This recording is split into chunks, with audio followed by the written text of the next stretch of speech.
this is Dehya Gaming, and today's video is going to be a little different than what I normally do. No stream highlights, no playthroughs, not even a review. Remember when I did those back in the day? I'm certain the reason why you clicked on this video is because you took a good look at the title and thought, man, this guy is beyond saving. He's either OD'd on copium or he's a Hoyoverse bootlicker. Just so we're clear, I've been critical of Hoyoverse in the past via my previous Genshin retrospective videos. Some still stand to this day, such as my stance on gacha games and the mess of the storyline in the form of Inazuma. I will admit, I'm a little nicer compared to other critics, but I do have my limits. Due to the reveal, most people who initially wanted to pull for Dehya resorted to either pulling for other characters like Hu Tao and Yelan, or saving up for desirable units like Kazuha or Shenhe or upcoming Fontaine characters. This did get me asking questions in which I don't think I ever actually asked myself up until this point. Who do I consider pull-worthy? But more focused on the topic at hand, even with everything that was laid out on the table, why am I still pulling for Dehya? Well, to me, the answer is as simple as, but I want to see if there's more to it than the obvious. In the last few summon sessions, both on YouTube and offline, I wanted characters that interest me, even for a teeny bit, but there has to be reasons behind it, otherwise, why pull? A bit of a disclaimer before we get started. This video isn't intended as a way to pull for characters. Your needs and wants could be different from my needs and wants, and that is perfectly okay. Also, pull responsibly. The last thing I want is to be responsible for someone else's fifth mortgage. Finally, if you want to see more videos like these, consider liking and subscribing. For now, let's delve into the mind of Dehya Gaming.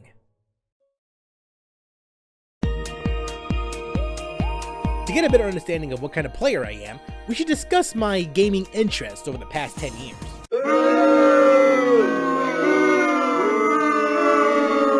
Alright, here's the SparkNotes version instead.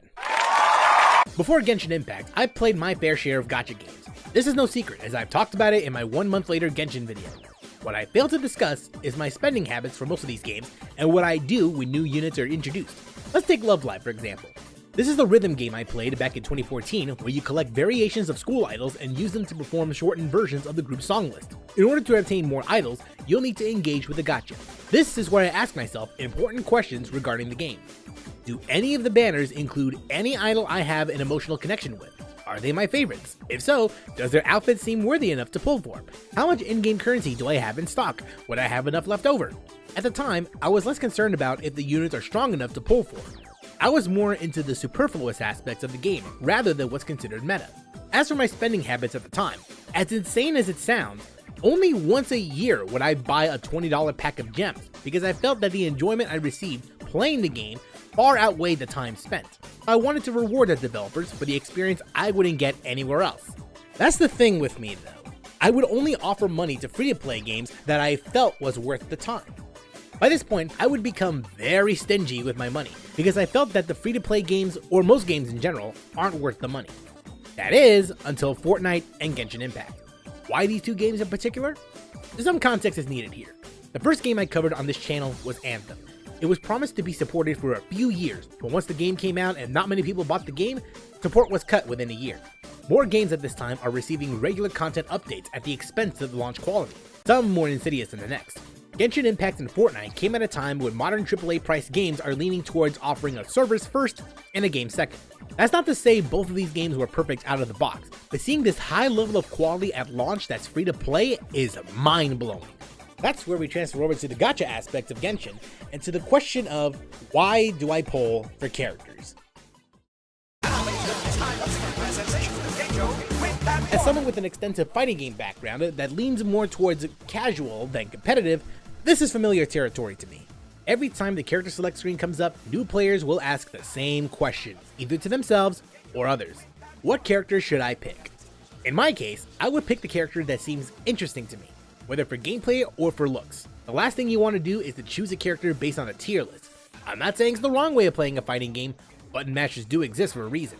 But top tier characters alone won't mean much without skill, especially if you're not enjoying said character's gameplay. We'll get to her later. Now, some people will listen to this and say a gacha game is not the same thing as a fighting game, because in a fighting game, all players have access to play a character, either as part of the base roster or via DLC down the line. Gacha games don't work that way. There's limited guarantee of getting a desired 5-star character, with 4 stars getting the shortest end of the stick. This is true. I'm not here to argue against it. Whales will be whales regardless of who the character is, but BP welcome players like myself can only get a good chunk of the roster, if they're lucky. Free-to-play players have it worse as their only reliable Primo Gem income is limited to events and exploration. As a BP Welkin player, I need to be as frugal with my currency as much as possible. It's why you don't see as many summon videos on this channel, because I tend to save as much as possible for patches on end until I see a character I really want to pull.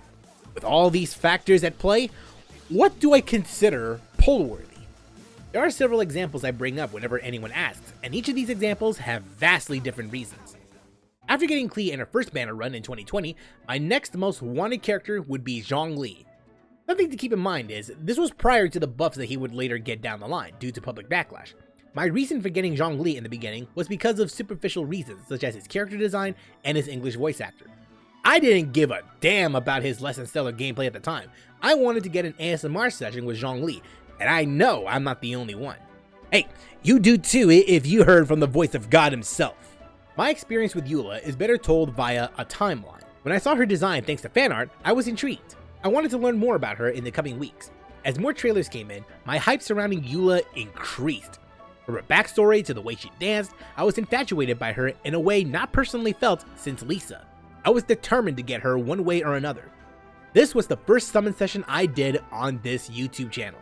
I wanted to share my enjoyment whether or not I get Eula. Sadly, it didn't start out that way. Welp, there's a ka-ching! At the time, I didn't feel that bummed out because this was the first ka-ching I've had. It wasn't until I did a few more pulls when this happened.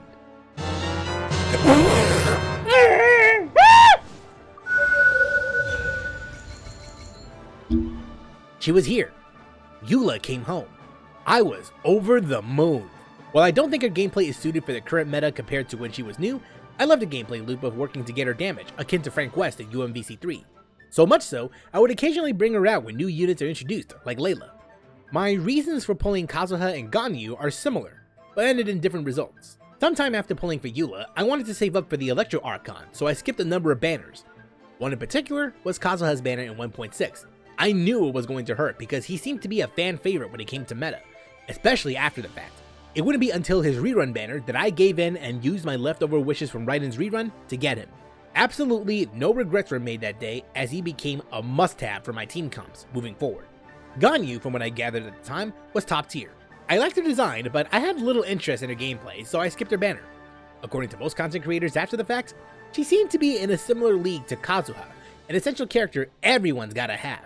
So, after an accidental detour with Ito, twice, I finally got my hands on Ganyu.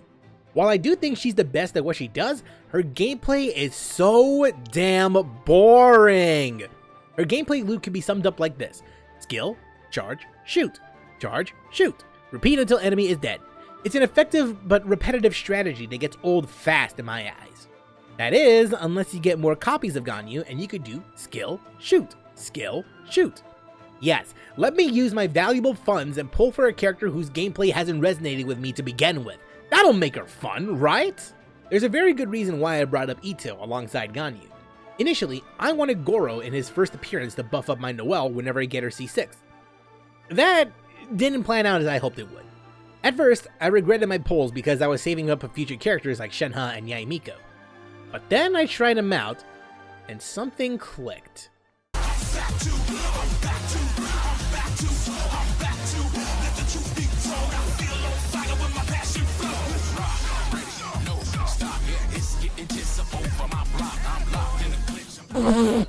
Excuse me?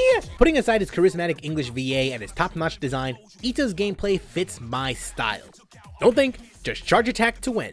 This time, it's a charge attack that feels massive. His gameplay may be limited to mono Geo in terms of effectiveness, but I'd rather get in up close than striking from a distance. Ito, I'm sorry I judged you harshly. Ganyu, you're very lucky that your design's beautiful.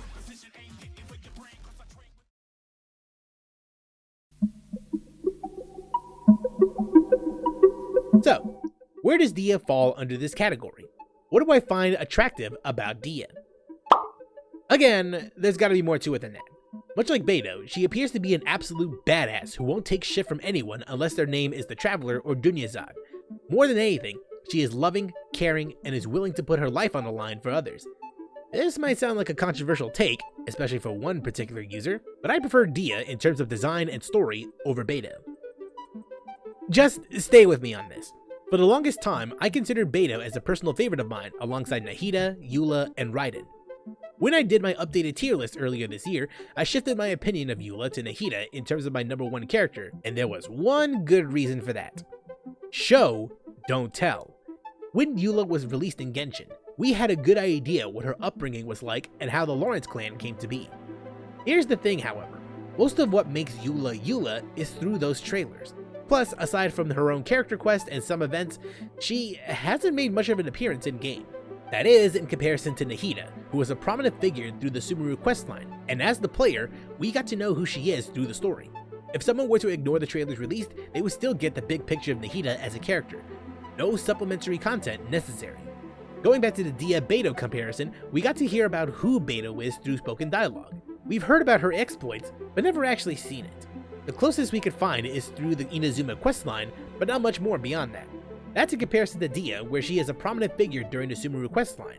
We got to see who she protects in the form of Dunyazad, we got to see how she interacts with others, and we saw firsthand, no pun intended, what she's willing to sacrifice to make ends meet. Instead of us, the player, listening to stories about who Dehya is, we get to see who she is in action as a character.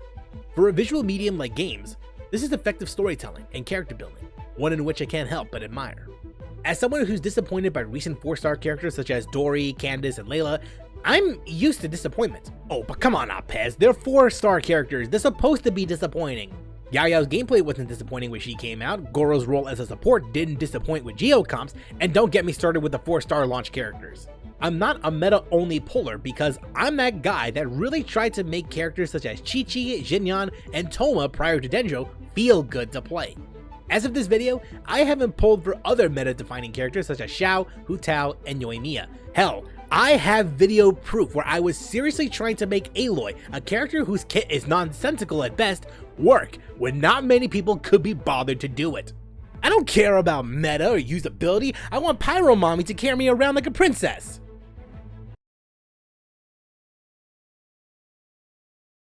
You know what? Maybe that personality test was onto something. But not everyone shares the sentiment, and it's easy to understand why. The fact that she will be moved to the standard banner means that whatever state Dehya will be in will remain that way for the foreseeable future. She might get an indirect buff as a result of the changing meta, much like Chi-Chi and Keqing, but no more beyond that. Do you know what the worst part of all of this is? This is the sleaziest, but smartest move Hoyoverse has ever done. So much so, I got no choice but to applaud them. But I refuse to do so in protest because we as a society are better than this. Some will say that having Dehya in the standard banner is a good thing because people who would skip her banner would have a chance of getting her and future constellations for 3.6 onwards. But that's the key word there. Chance. I've been blessed by the gacha gods, and aside from Tainari, I have all the standard banner characters with some constellations here and there. Others aren't so lucky. For players who are familiar with 50-50 losses, I don't need to explain the Chi-Chi memes, but I've seen social media posts from players who played Genshin since day one and have never seen a Jean or Chi-Chi come home. Here's a hot take for you all, the standard banner is as much of a scam as the weapon banner. That's right, I said it! I said it! There's no established guarantee you'll get the desired character, much less a character and not a weapon, and Hoyoverse knows that. That's why, when Dehya was revealed to the public, revealing that she'll be moved to the standard banner after 3.5, people will be more motivated to pull for her the moment her banner drops instead of waiting. If there are some players out there who don't have Chi-Chi since day one, how can they expect to get Dehya? The best way to do it is through her limited banner. It's a scummy tactic, but one that I can almost respect. Now, you might be asking yourself, why am I not as angry as other people? The one character I'm excited about, and she turned out this way. Why am I not up in arms? Because of one simple reason I stated in my last scripted video. But why is the casual market so important compared to someone who invested thousands of dollars or a content creator with a massive platform? Well, just because the voice is louder than most, it doesn't mean it holds that much weight compared to the masses. Even if one of the biggest Genshin YouTubers were to create a poll based on Spiral Abyss engagement, we're still looking at a fraction of a fraction based on how many players are actively playing in a given month. That's not a number to scoff at. The casual audience of Genshin Impact is far too large to the point where this kind of discussion is almost insignificant. Yes, Genshin theory crafters and YouTube content creators specializing in builds and character team optimization will always have a place, but to say that it's the main topic of Genshin content in the grand scheme of things isn't entirely true. That's like having story lore discussions in Doom. Sure, you could do that, but that's not the major reason why you play. For most people, Genshin is a game where clearing a majority of the content is as easy as using the launch 4-star characters. Why do you think there's no real competitive play in Genshin utilizing its combat mechanics? Because that's not what the devs wanted to have, intentionally or not. It's more than just an action RPG. It's a minigame collection, it's a card game, it's a dating simulator, it's a life sim. Combat may be a major pillar for the game, but it's not the only pillar that encompasses the entire experience. For most casual players, Genshin is a game where the main attraction isn't the gameplay, the story, or the world building. They could fall in love with those elements in time, but it's not the first reason why they played the game. It's the art style, it's the characters, it's this terrorist in kids' clothing, it's dead ass, it's... Oh, Schickbrock. You wanna know how I know this? Because I was that casual player myself. The first time I had any remote interest in Genshin Impact wasn't through betas or trailers, but because a content creator who I followed had a sponsored stream where I was introduced to the art style, and more importantly, the characters, especially Lisa. Lisa was the one character that sold me on the game. So, I downloaded Genshin, and the rest is history. If my stance isn't clear by this point, then there's no helping you.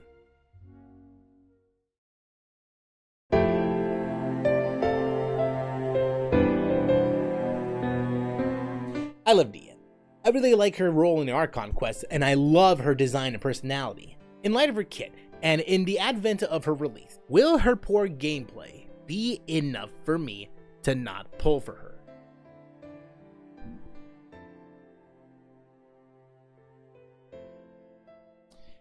I can only speak for myself, and the answer is no.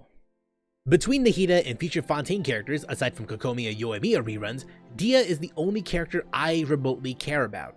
In my opinion, she represents the best in people, the kind that is capable of doing anything, even in the face of adversity. When you have a community come together and donate to charity after watching a teaser video, that proves to me Dehya is far more positively impactful than most would give credit, compared to any other character that came out prior. And here's the thing. You're more than welcome to disagree with what I said in this video. You don't want to pull for Dehya because she's not on par with other standard banner characters? Fine. Not gonna lose sleep over it. You want to save up for future reruns of other characters? Well, if that's what you want, then that's good. If you feel that Hoyoverse is not giving you the service you want and you decide to leave, hey, I get it. Take a break from the game and see where it takes you. The important thing is you're doing this because you want to and not because others are doing it. There are plenty of new characters that will come out between now and the end of the Teyvat chapter and beyond. Likewise, there are also so many games to play in the meantime, begging for your attention. At the end of the day, life's too short to be mad at a game. As for myself, I'll do what I've always done since the beginning. Work with the cards I'm dealt with, and make magic out of it.